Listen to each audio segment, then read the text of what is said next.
Assalamualaikum warahmatullahi wabarakatuh. Perkenalkan, nama saya Novi Karisma dengan nomor NIM 106200057.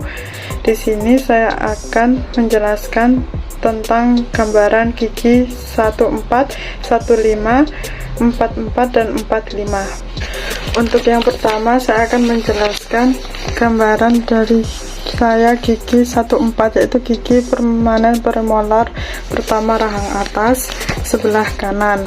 Di sini sudah ada 5 aspek yang sudah saya gambar. Yang pertama ada aspek bukal, palatal, mesial, distal, dan oklusal.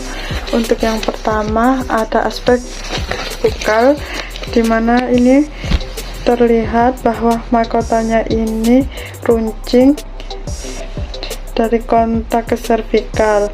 Untuk lereng kapsnya ini lebih panjang dibandingkan dengan distal, lereng distalnya ini. Pada aspek bukal ini juga terlihat incisal ridge yang berbentuk seperti huruf V.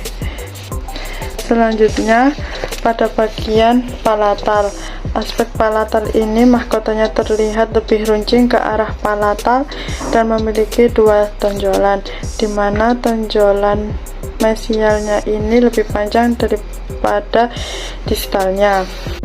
Untuk aspek mesial ini terlihat bahwa terdapat cekungan yang dalam antara mahkota dan akarnya, dan untuk tonjol bukalnya sendiri ini lebih panjang dibanding tonjol palatalnya. Untuk akarnya ini memiliki 2 akar dan memiliki 2 pulpa, meskipun akarnya bergabung menjadi 1.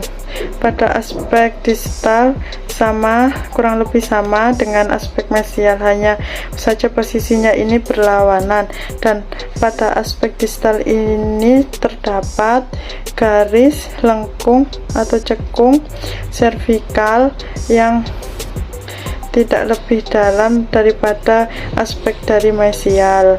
Yang terakhir ada oklusal. Untuk oklusal ini pada bagian ini memiliki 2 tonjol, yaitu tonjol bukal dan tonjol palatal.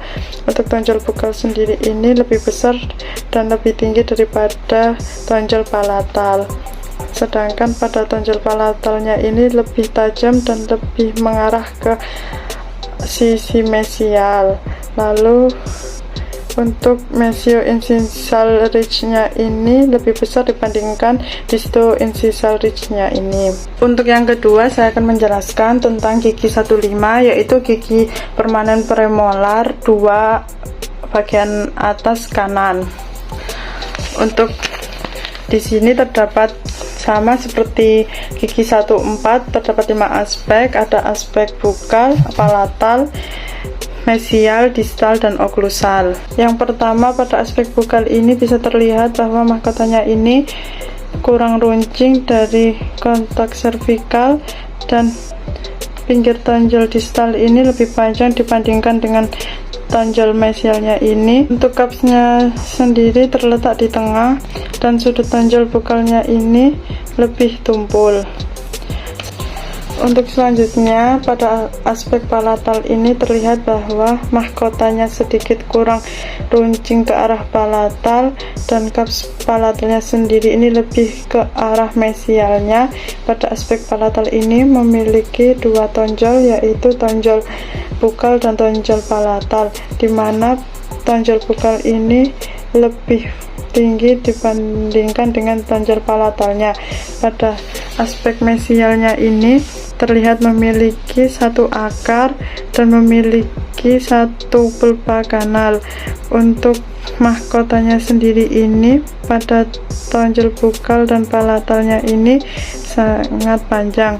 Untuk aspek distal ini kurang lebih sama dengan aspek mesial, hanya saja posisinya yang berlawanan. Yang terakhir ada aspek oklusal, di mana aspek oklusal ini berbentuk oval dan memiliki groove yang lebih pendek dan tidak teratur. Yang selanjutnya saya akan menjelaskan gambaran gigi 44, yaitu gigi permanen premolar 1 bagian bawah kanan. Untuk Di sini terdapat 5 aspek juga yang terdiri bukal, lingual, oklusal, mesial, dan distal. Untuk aspek yang pertama yaitu bukal, di mana mahkotanya ini lebih panjang dan lebih runcing dari kontak servikal, kemudian memiliki satu akar yang membengkok ke arah distal dan memiliki satu pulpa kanal, dan akarnya ini lebih pendek dengan apeks yang runcing. Selanjutnya pada aspek lingual ini dapat terlihat mahkotanya ini lebih sempit pada lingual dan memiliki satu tonjol lingual yang pendek. Lalu pada aspek mesial ini bisa terlihat mahkota lingualnya ini sangat miring, kemudian untuk tonjol lingualnya ini lebih pendek dibandingkan tonjol bukalnya. Aspek mesial ini banyak oklusal yang dapat terlihat, sedangkan pada bagian distal kurang lebih sama seperti aspek mesial, yaitu tonjol lingual lebih pendek daripada tonjol bukal, dan tonjol lingualnya sendiri ini sangat miring.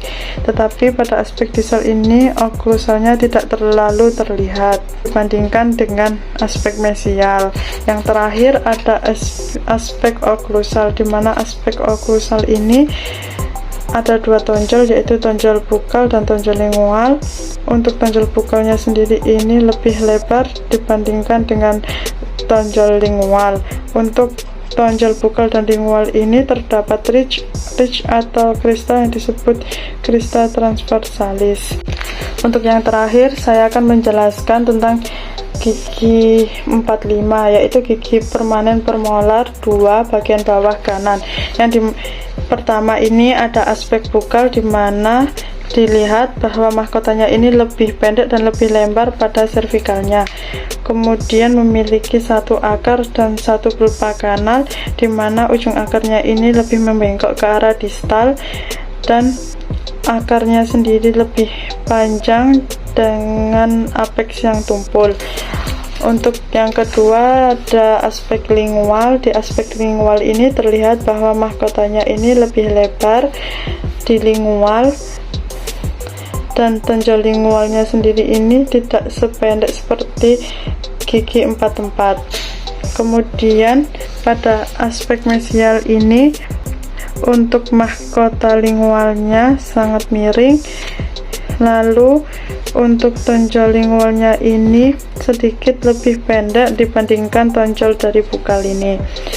Pada aspek mesial ini oklusalnya tidak terlihat begitu jelas atau begitu banyak, sedangkan pada aspek distalnya ini untuk bagian oklusalnya lebih terlihat banyak atau jelas, sama dengan aspek mesial.